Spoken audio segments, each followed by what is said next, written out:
આજનો આપણો વિષય છે પર્યાવરણ.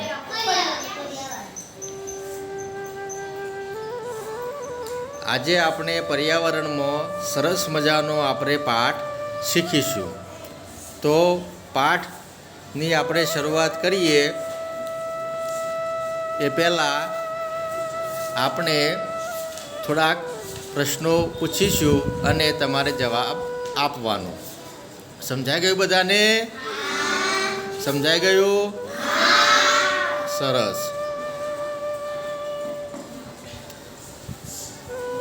તો તમે બધા તમારા પુસ્તકમાં જુઓ.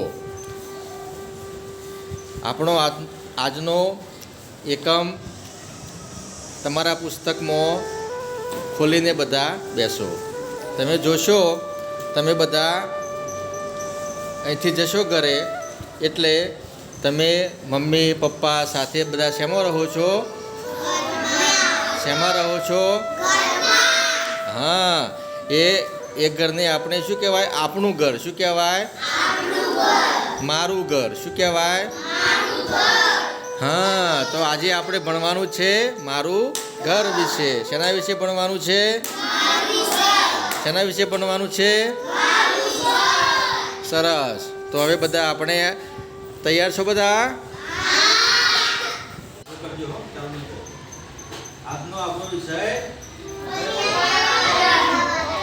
તો હું તમને પૂછું એટલે તમારા જવાબ આપવાનો. જેને આવડે ખાલી હાથ ઊંચો કરાય.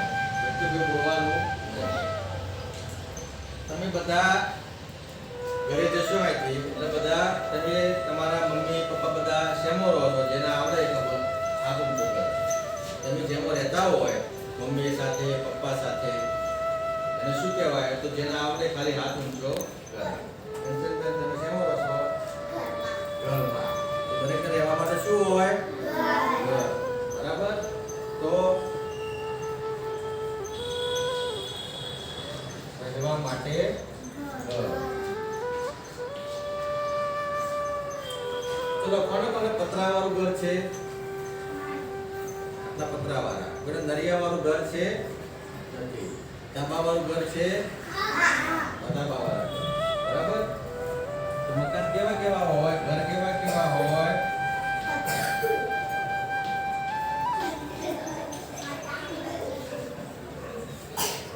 ઘર બનાવવા માટે શું શું વપરાય?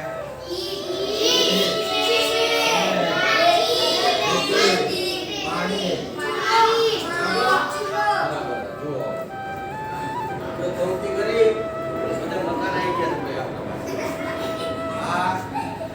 મકાન બને લાયા. કોણ લાવ્યું છે?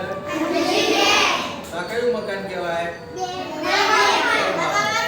ધાબાવાળું. એવું કહેવાય? કયું મકાન કહેવાય? હા, તો બે માળ છે નાના. બરાબર? હવે આ મકાન કયું કહેવાય? આ પણ કયું કહેવાય? ધાબાવાળું.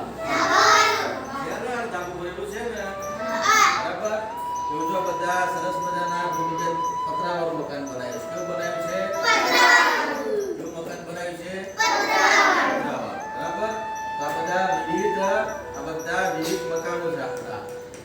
આ પેલો બંગલો બનાવ્યો છે બગીચાવાળો. ઇન્દ્રભાઈને બગીચો બનાવ્યો. પોતાનો બંગલો બનાવ્યો, બંગલા ગાડી બગીચો બનાવ્યો. બગીચો? બસ. તો હવે આપણે મકાન જોયું.